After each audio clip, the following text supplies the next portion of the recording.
Hello everyone, आज आपण princess cut ब्लाउजचा एक विदाउट अस्तरचा ब्लाउज बघितलाय। आता हा विथ अस्तर मध्ये आज मी तुम्हाला दाखवणार आहे बोट नेक, साइड ओपनिंग आणि कप्स कसे लावायचे। हे एवढ्या गोष्टी आपल्याला या ब्लाउज मध्ये शिकायच्या आहेत। आता परवा जी मेजरमेंट काढलं होतं त्याच पद्धतीने सेम मी हे मेजरमेंट काढून घेते। बोट नेक साठी आपल्याला शोल्डर मोठंच लागणार आहे, पहिल्या ब्लाउजला केलं तसं। जेव्हा छोटा नॉर्मल गळा मोठा गळा करायचा असेल तेव्हा नॉर्मल शोल्डर घ्यायचं चार्ट प्रमाणे। अदरवाइज जर बोटनेक परवा सांगितलं त्याप्रमाणे बोटनेक, हायनेक, कॉलर असेल तर इथे हे जे मेजरमेंट आहे ते जास्त घ्यायचं, शोल्डरच्या मापाप्रमाणे घ्यायचं। आता इथे आपले चेस्ट साइज 34 आहे, 9 आले, इथे 9, शोल्डर 6.5,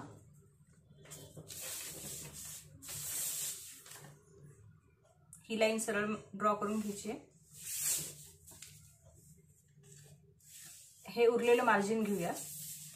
तर इथून सेम मेथड आहे तसं आपण हायनेक साठी हा जो चेंजेस केले होते ते सगळे सेम चेंजेस करायचे। हा पुढचा मुंडा आणि हा मागचा मुंडा, बस हा झाला बॅक। आता इथे प्रिन्सेस कटला खाली आपल्याला मेजरमेंट वाढवायची, त्यामुळे एक्स्ट्रा पुढे पीस ठेवलाय, त्याला एक सेंटर लाईन मारून घेते म्हणजे पुढचं मेजरमेंट वाढवायला आपल्याला सोपं जाईल।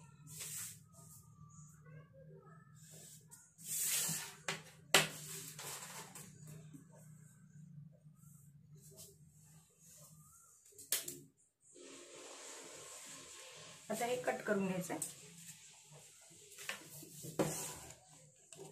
हो, इथून कट करायचं।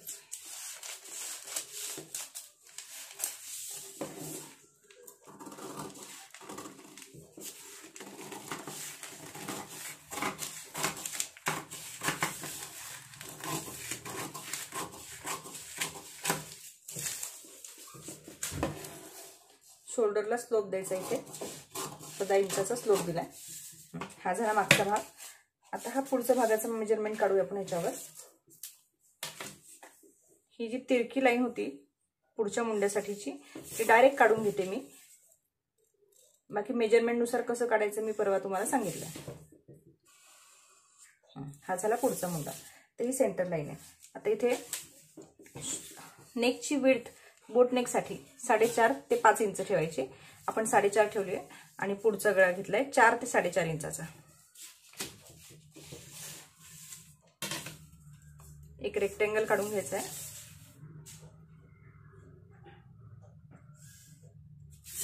आणि इथे बोट नेकचा शेप द्यायचा आहे। खूप असा पॉट सारखा पण नाही द्यायचा किंवा असा पण नाही द्यायचा, नाहीतर मग व्ही शेप तयार होतो, नाहीतर पॉट सारखा म्हणजे जास्तच ब्रॉड तयार होतो, म्हणून आपण हा असा शेप देणार आहोत।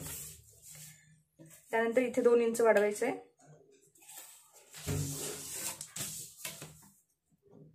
आणि हा भागाचा तिरका जोडायचा। आपली टक्स पॉइंट आहे 9, 9 + अर्धा 9.5 इंचाचं मार्किंग केलंय आणि ती आडवी लाईन मारायची। या लाईनवर 10th part of chest plus ½ inch, 3.4 + ½ म्हणजे साधारण 4 इंचाचा येतो।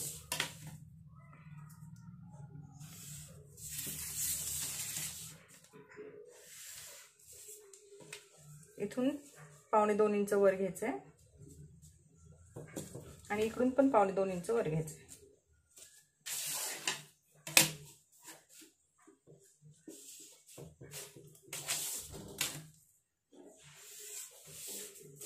इथे मार्जिन आहे आपलं, ते मार्क केलेलं आहे। इकडे 1.5 इंचाचा टक्स,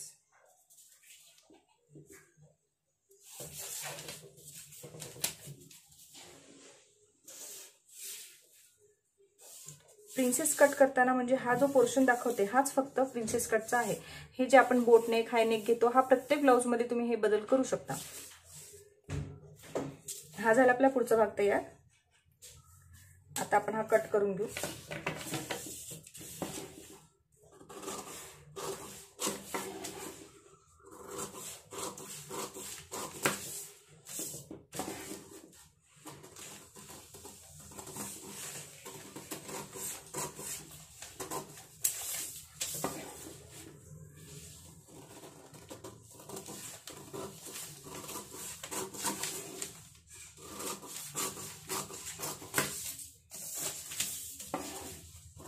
मधला भाग पण कापून घ्यायचा.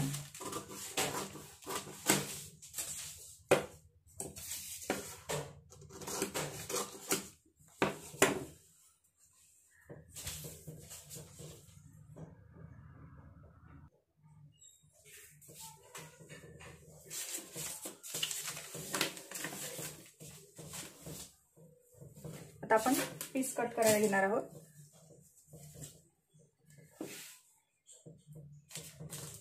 आता आपल्याला या ब्लाउज मध्ये फ्रंट ओपन आणि बॅक ओपन दोन्ही नको, त्यामुळे दोन्ही पीस आपल्याला ह्या ऑन फोल्ड साईजलाच ठेवावे लागणार आहे. हा पीस तर मी इथे लावून घेते.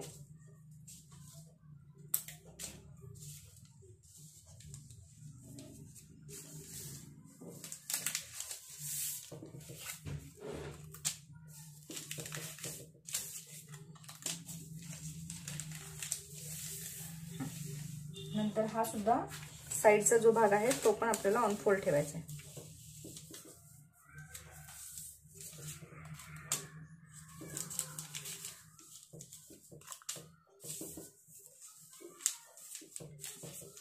आता हे बघा, हा मागचा भाग आपण ॲज इट इज ठेवलाय. हा पुढचा भाग जो आहे हा पण ऑन फोल्ड ठेवलाय, कारण आपल्याला पुढे पण ओपनिंग नको आहे, साईडला ओपनिंग पाहिजे. तर हा जो पुढचा भाग ठेवलाय. आणि अजून एक गोष्ट म्हणजे आपण ह्याच्यामध्ये योगपट्टी घेणार नाही आहोत, विदाऊट योगपट्टीचं ब्लाऊज आहे. त्यामुळे काय करायचं, ह्या लेंथला खाली 1.5 इंच वाढवायची.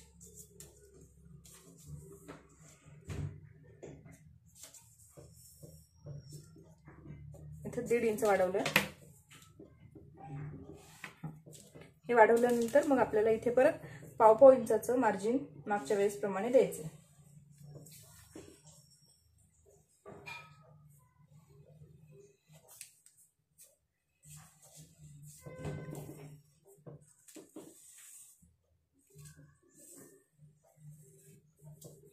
हे झालं. याला सुद्धा अशीच बॉर्डर करून घ्यायची. आता आपण काढूयात साईडचा भाग. हा क्रॉस मध्ये ठेवायचा आहे.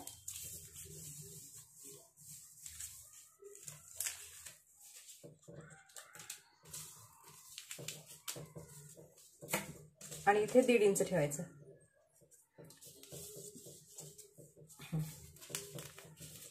आणि इथे खाली आपल्याला 1.5 इंच लेंथ वाढवायची, कारण आपण योगपट्टी घेणार नाही ना, तर त्याच्याऐवजी आपण हे 1.5 इंचाची लेंथ पुढच्या भागाला वाढवली. मागे काहीच नाही करायचं, फक्त पुढच्या भागाला आपल्याला लेंथ वाढवायची.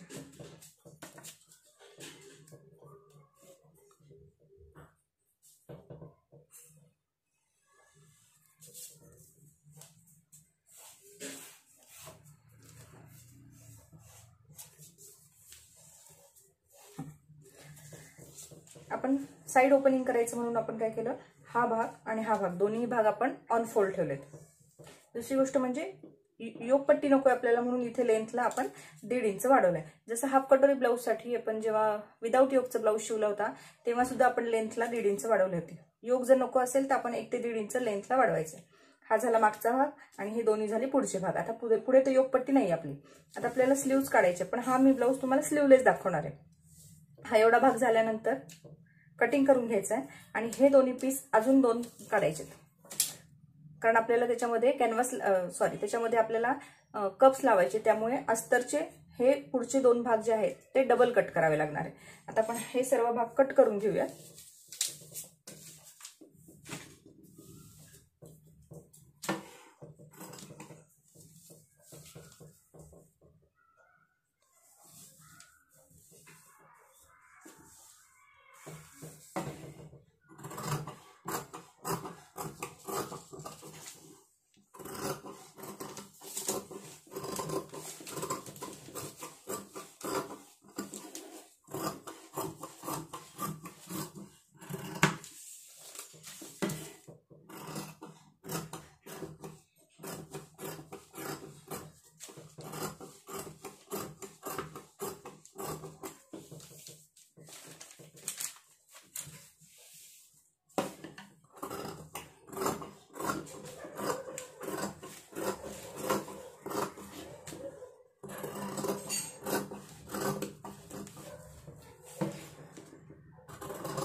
हा भाग कट केलाय.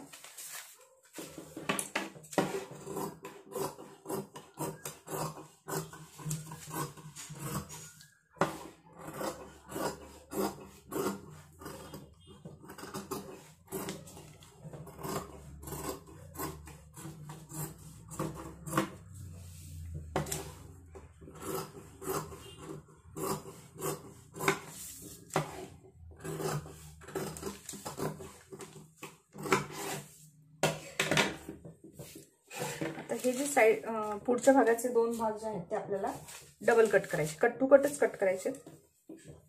आता इथे ऑन फोल्डचा भाग उरलेला नाहीये, तर आपण काय करूया, इथे जी ओपन साइड आहे तिथे थोडंसं अंतर सोडून आपण हा पीस ठेवणार आहोत आणि जेव्हा मशीनवर बसू स्टिच करायला तेव्हा इथे आधी एक स्टिच मारायची आहे आणि मग नंतर हे शिवायला घ्यायचं आहे. म्हणजे सेंटरला जॉईंट येईल, तो आतल्या भागात जाणार, तो काही दिसणार नाही आपल्याला, त्यामुळे त्याचा इश्यू नाहीये.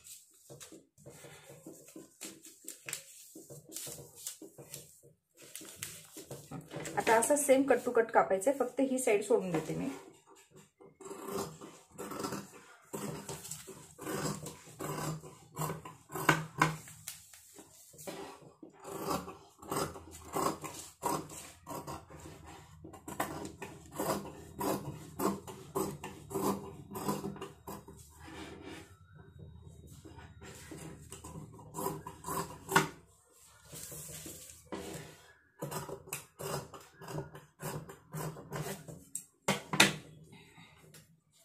इथे मार्किंग करते, म्हणजे लक्षात येईल आपल्याला इथे स्टिच करायचं आहे, एवढ्या अंतरावर स्टिच करायचं.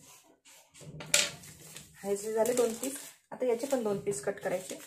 हा पण असंच क्रॉसमध्येच ठेवायचं इथे सुद्धा आणि ॲज इट इज कट करून घ्यायचं.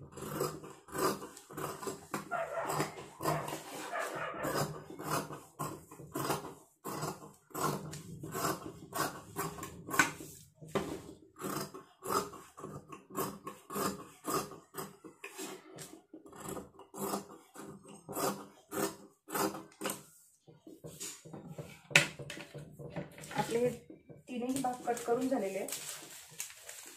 तर मी हा स्लीवलेस करायचा आहे म्हणून याला स्लीव्स कटिंग केलेले नाहीये.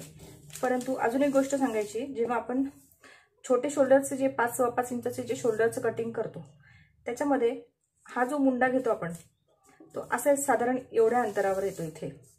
त्यामुळे तो ऑलरेडी हा भाग आतमध्ये असतो. पण ह्याच्यामध्ये जेव्हा आपण हाय नेक कॉलर करतो किंवा बोट नेक तेव्हा हे शोल्डर ऑलरेडी मोठं असतं, त्यामुळे आहे त्याच मुंड्यातला आपण स्लीवलेस ठेवू शकतो.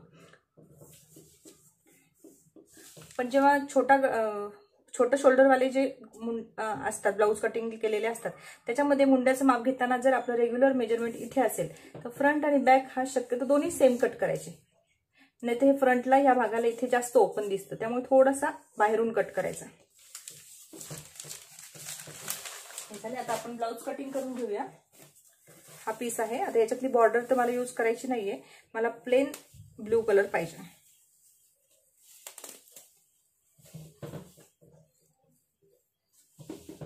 फक्त अस्तर आपल्याला डबल कट करायचंय आणि फॅब्रिक कट करताना सिंगल म्हणजे एकच पीस सगळ्याचा कट करायचा.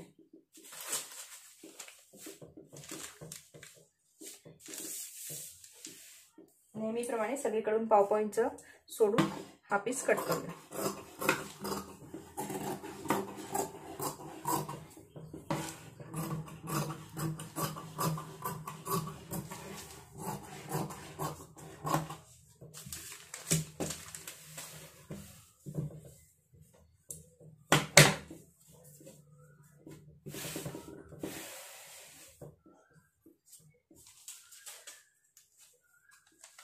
हा सुद्धा ऑन फोल्ड ठेवायचा आपल्याला.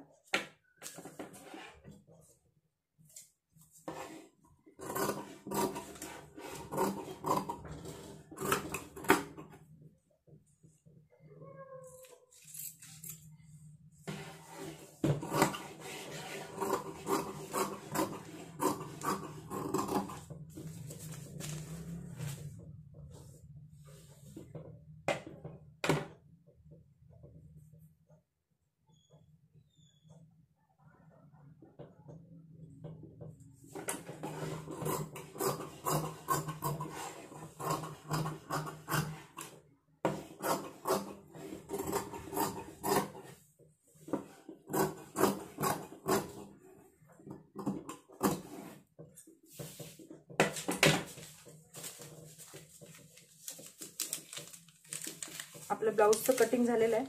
आता यातला अस्तरचा एक एक पीस घेऊन अस्तर जॉईन करून टाकायचंय.